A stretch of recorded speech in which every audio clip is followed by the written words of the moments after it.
Good morning, everyone. Dr. Victoria Skirbo here, speaking to you from the Seeds of Transformation Healing Center in Wareham, Massachusetts. We're here on Sunday, November 14th, nice quiet Sunday morning here. The moon is in Pisces, but it does shift today at 10:40 a.m. on the east coast of the U.S. into Aries. That shift into Aries is very much an energetic, a shift that you can feel, right? Pisces is diffuse and gentle and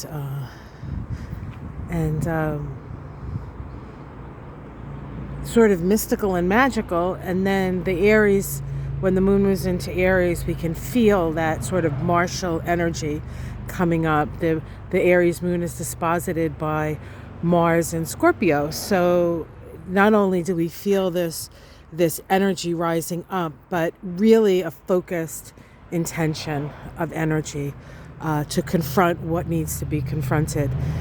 At the same time today, we have a semi-square between Jupiter and Venus. Venus is in Capricorn, of course. Jupiter is in Aquarius. This is the beginning of the balsamic phase of these two planets as they interact with each other. They have about a year-long synodic cycle, and starting with the conjunction. And now we're at sort of the last eighth of the relationship. And what it requires us to do is extract meaning. And what are we extracting meaning from? Well, we're extracting meaning from our experiences within our relationships over the past, I think the conjunction, I'm not exactly sure when the conjunction occurred. It might have been February, I think, and I think it was in Aquarius. And so we've been sort of exploring this idea or these beliefs around how do we share, how do we bring fairness to situations. The interesting thing is in this, now at this point, we have Venus in Capricorn, and Venus in Capricorn is very concerned with security, very concerned with things that last, and of course, Jupiter in Aquarius, to a certain extent, is asking us to consider our place in the collective.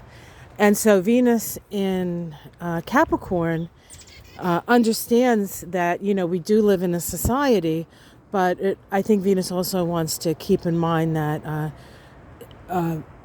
her essential needs must be met. So what we're sort of struggling with at this time is how do we have our essential needs met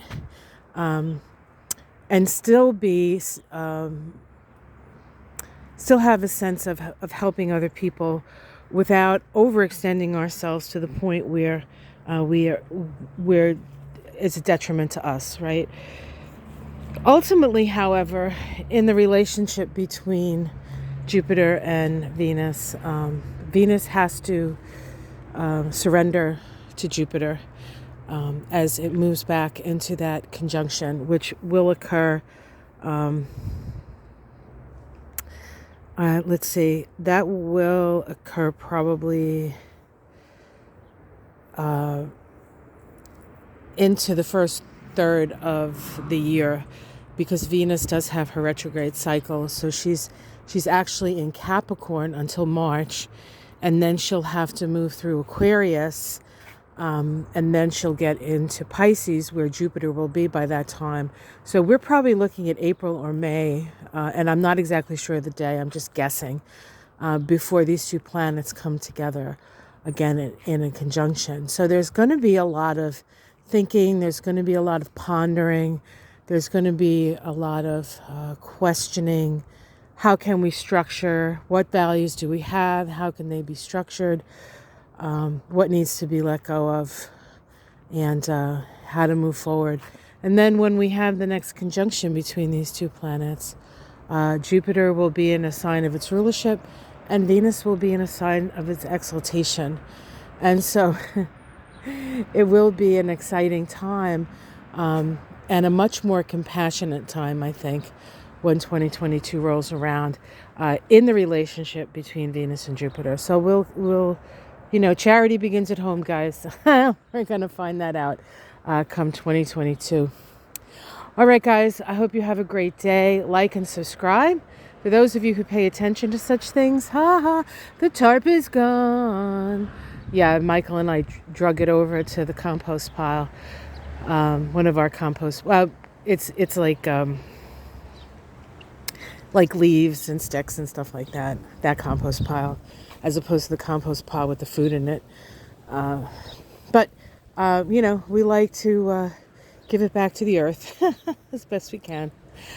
All right, guys, have yourself a great day. Like, subscribe, and I will see you again tomorrow. We have a big week ahead of us, so we will take it together step by step. Much love, everyone.